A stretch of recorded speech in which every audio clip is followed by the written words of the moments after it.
Beijing releases a major policy document on Taiwan, the first of its kind in 2 decades. We look at the key takeaways. China wraps up its live military drill surrounding Taiwan, but officials say it's not the end of Chinese action there. The US and Canada are sending warships to sail through the Taiwan Strait. They say it's set to help counter Beijing's aggression.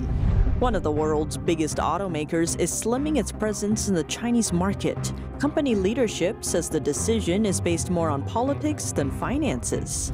And does serving as a foreign ambassador to China pose dangers? This week, a diplomat to the nation passed away, the fourth since 2021.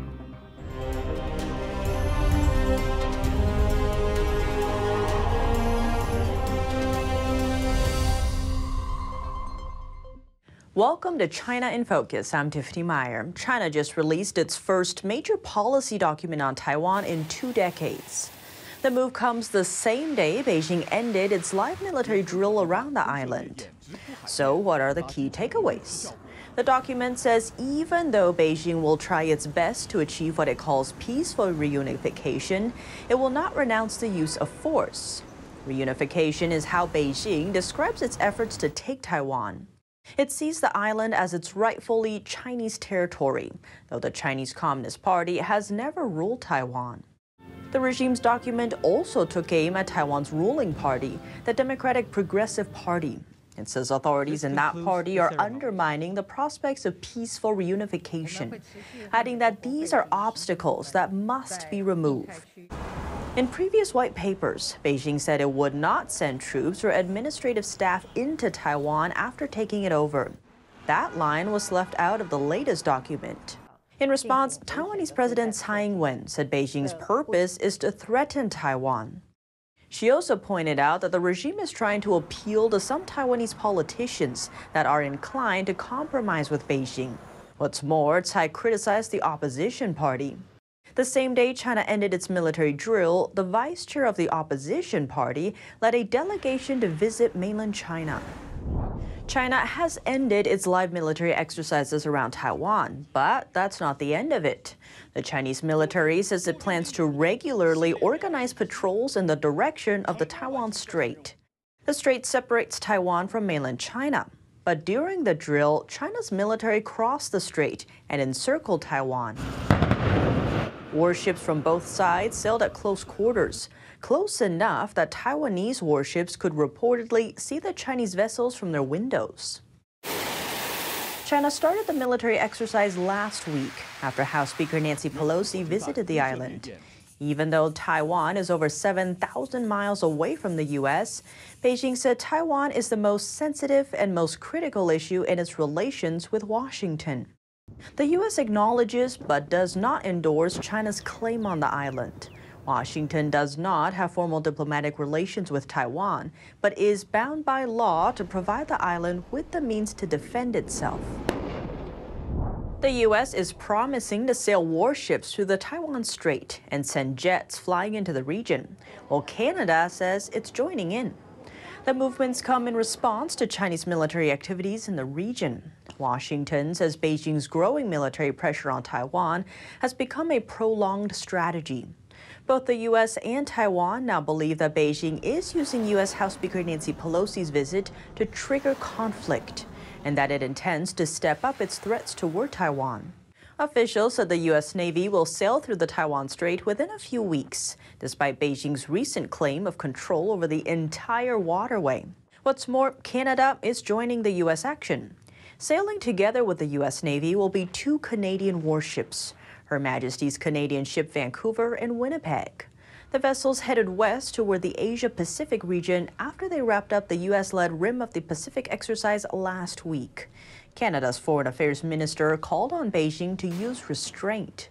He said his country's government was very preoccupied by the threatening action that China is taking and their economic coercion.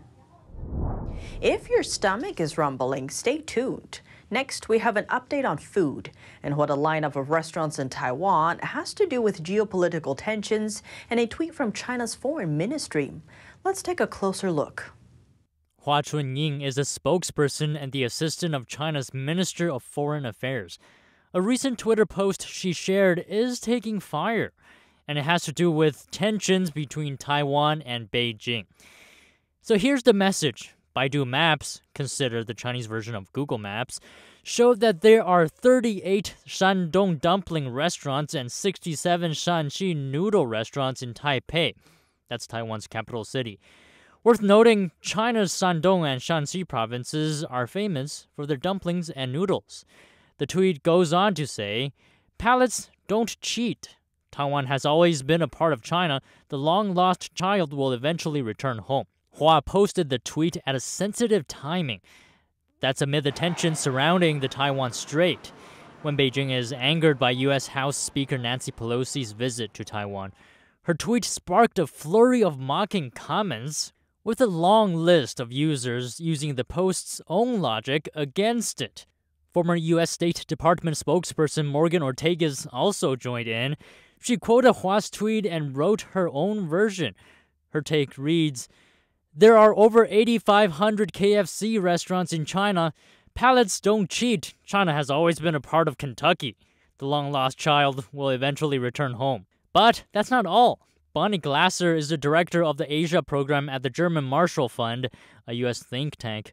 She replied to Hua's tweet as well. She wrote that the post shows how desperate Beijing is to identify something that Taiwan and China have in common, adding that economic interdependence hasn't promoted political integration and cuisine won't either.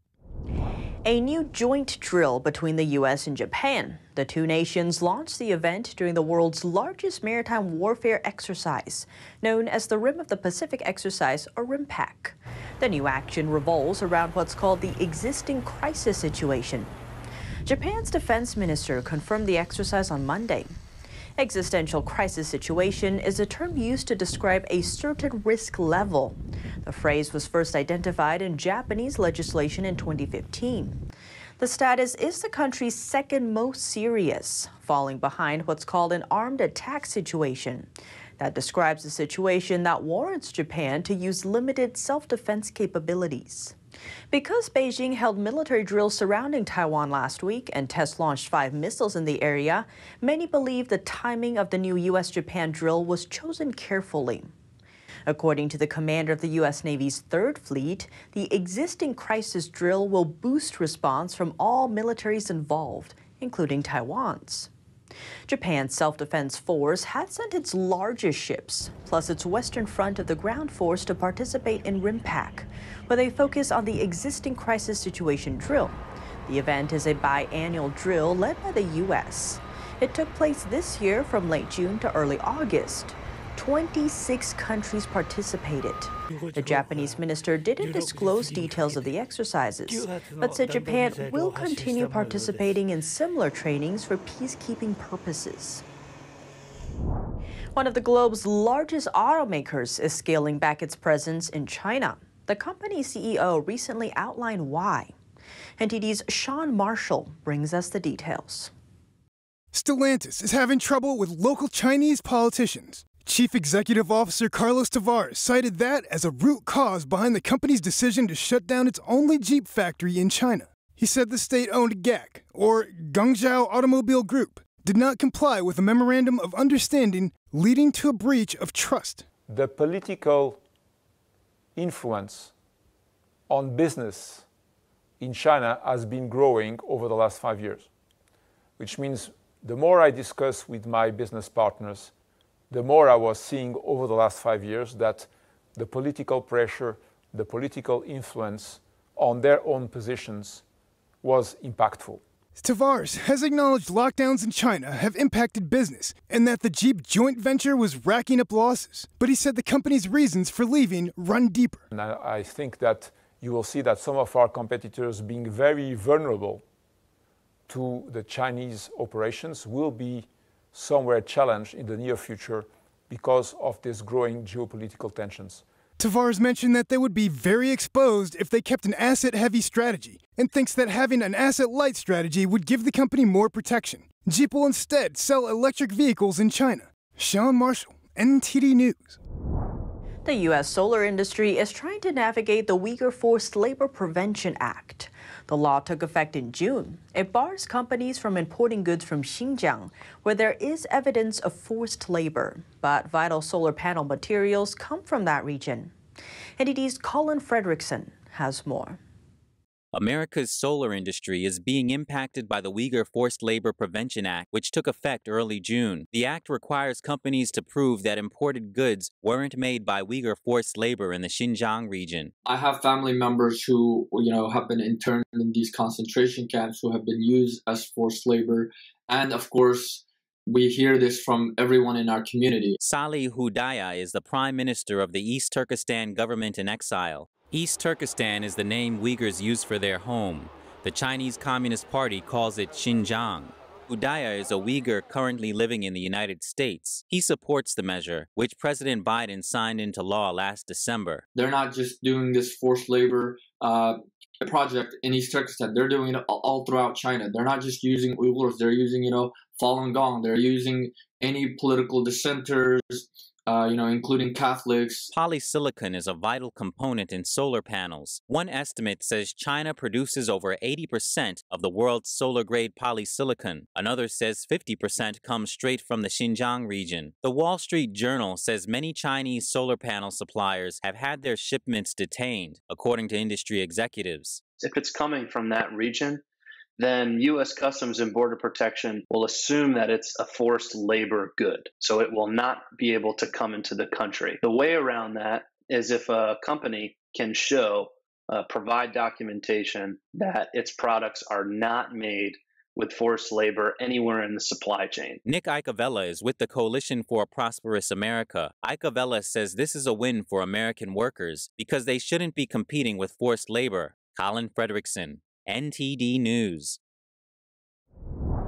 Being a foreign ambassador is considered a prestigious job, but acting as ambassador to China could be something to think twice about. 4 ambassadors to China have died since 2021. The latest death was Myanmar's ambassador, who died suddenly on Sunday. Diplomats in Beijing and Myanmar state media report that the cause was likely a heart attack, the same as Ukraine's former ambassador to China, who died in February 2021. His passing came during or shortly after a visit to a Beijing Winter Olympics venue.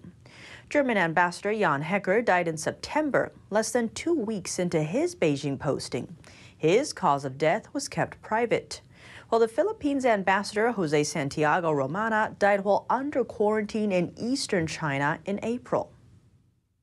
That's all for today's China in Focus on YouTube. We're now sharing a shortened version of our program here after being demonetized for more than a year. Here's what to look out for in our second half. The U.S. is taking aim at the Chinese Communist Party's infiltration in Africa. It's zeroing in on military bases, trade activities, and more. Plus, the U.S. Microchips and Science Act gets signed into law. We spoke with 2 experts for more on the pros and cons. The full episode is available on our partner platform, APOC TV. To sign up, click the link down below. But before you go, here's a short glimpse into this Thursday's special report.